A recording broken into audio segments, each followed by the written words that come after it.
Olá, IGN Brasil, eu sou a Bruna Penilhas e hoje ao meu lado está o Luiz Lavos. Ele é co-criador de uma empresa brasileira chamada LR Arcades e ele é design gráfico. Luiz, muito obrigado por comparecer aqui no IGN Brasil. Eu que agradeço a oportunidade, Bruna, de estar mostrando aí o Arcade Junior, que é o nosso primeiro produto aí. E a gente vai fazer o unboxing aqui dele agora. Sim, o Arcade Junior ele vem nessa caixa. A gente fez um rótulo meio retrô, assim, para remeter a essa época. E eu vou abrir aqui para a gente ver o que tem dentro. Primeiro de tudo, né, mais importante, a gente tem um manual, nos moldes desses manuais antigos mesmo, onde tem o que vem dentro. Aqui embaixo a gente tem alguns acessórios para que a diversão seja imediata, assim. Um joystick, uma fonte bivolt e um cabo HDMI também de 3 metros. De 3 metros, legal. E a criança. o Arcade Junior. Eu quero saber o que é isso, é um console? O Arcade Junior é um console que eu criei com meu sócio, na Rebalderia, com um foco nos anos 80 e 90. A ideia é trazer toda aquela experiência nostálgica, né, que a gente tinha quando jogava videogame na infância, para os dias atuais e fazendo uso da tecnologia atual para que seja uma experiência mais simples e fluida possível, assim. Legal. E basicamente é plugar e jogar. Eu vi que tem um botãozinho aqui na frente que é muito familiar. Sim. O que eu faço com esse botãozinho, Luiz? A gente quis reproduzir a época das fichas, né? Então, ao invés de ficha, a gente basta apertar o botão, meio que lembrando aquele botão de ejetar a ficha, né? Que tinha no arcade. Então, a gente gosta de dizer que aqui você tem fichas infinitas, né? Se antes sua mãe regulava o dinheiro da ficha, ou você tinha que usar com muita sabedoria. Acabava, você não alcançou aquela pontuação que você queria alcançar e não tinha mais ficha. Acabou, agora não. Você pode pôr quantas fichas você quiser para jogar. Então, vamos jogar. Vamos jogar.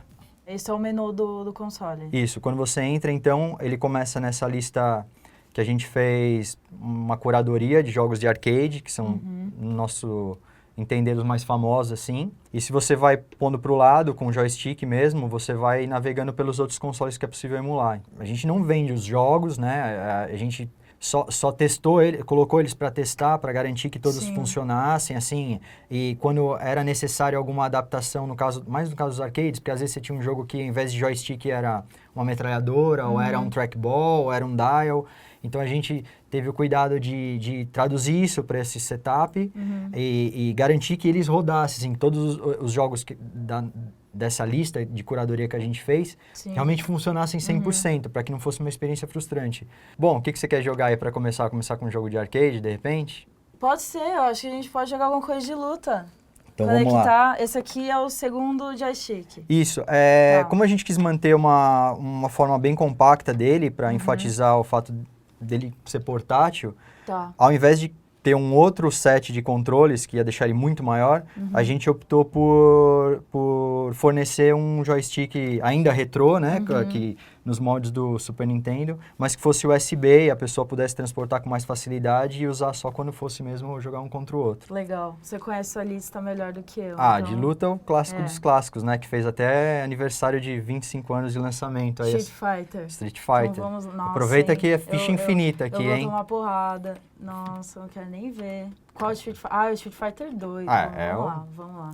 E aí, pra você inserir o Player 2, como que faz? É como se fosse no próprio arcade mesmo. Então, ó, 1 crédito, 2 créditos. Então, eu vou apertar o meu start aqui, ele vai habilitar. E você aperta o seu. Legal. Aí é só escolher quem você quer jogar. Deixa você escolher primeiro as damas. Tá bom. Eu vou de Blanca, gente. Vamos homenagear. Você não precisa deixar eu ganhar, tá? Não, Você pode fazer o que você sabe fazer. Meu Deus. Olha, gente, não trava. Tá tudo bonitinho. Ai, meu Deus. O que eu jogava bastante em fliperama com meu tio era o Marvel vs Capcom. É bem legal também. Só que eu apanhava pra caramba também. Olha, eu inclusive, tô apanhando bastante agora. E a ideia é justamente essa, assim, é você relembrar essa fase da sua vida. Então, o máximo de elementos que a gente pôde trazer para tornar essa experiência mais real, assim, mais... imersiva. Exato, a gente procurou fazer isso, sabe, assim... Você tem Sonic? Tem, claro. Então vamos ver como é que tá esse Sonic. Nossa, eu jogava... Putz, eu jogava o 2 também. Pode ser qualquer um, você que sabe. Você que manda. Escolhe. Vamos lá. Vamos lá em qualquer sonho. Nossa, eu jogava, hein?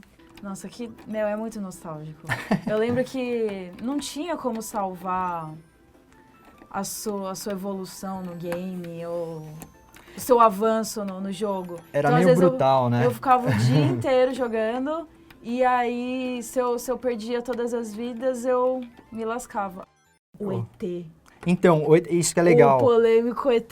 A gente resolveu testar esse jogo. O interessante é isso, é você poder ler ver um documentário, ver um filme e falar, mas como era o jogo do ET? Hoje você nunca ia poder fazer isso. Então, você ter acesso a um ROM do jogo ET para poder testar é legal. E você ter acesso a ele e ver, pra gente, é como uma biblioteca, assim. Imagina, sei lá, se você tem um carro antigo que ninguém mais faz peça e você não pode restaurar e aquele carro vai desaparecer, entendeu? Então, por mais que seja uma área cinzenta, essa coisa de ROMs e tal, se eles não existissem, muitos jogos teriam se extinguido, assim, porque um gabinete que é feito para estar num lugar público, né? Sei lá, um Donkey Kong, em 1981, 82... Ou o cara tem o gabinete, ou acabou, ele não joga mais, entendeu? Porque se o desenvolvedor não disponibiliza esse jogo, ele vai se extinguir, entendeu? É uma biblioteca, sabe? É então, exatamente isso. Eu acho que é realmente um assunto delicado, mas que se você for pensar historicamente, é importante que exista, sabe? Para as novas gerações... aproveitarem, Luiz, gostei pra caramba, parabéns pelo trabalho. E muito obrigada por comparecer aqui, IGN Brasil. Pô, eu que agradeço a oportunidade e na nossa página no Facebook tem mais informações em LR Arcades. E eu espero que as pessoas curtam e se empolguem o tanto que a gente se empolgou fazendo ele, sabe, assim? E se identifiquem com o projeto. Essa maior satisfação é ver esse sorriso no rosto das pessoas quando jogam e lembrem dessa época.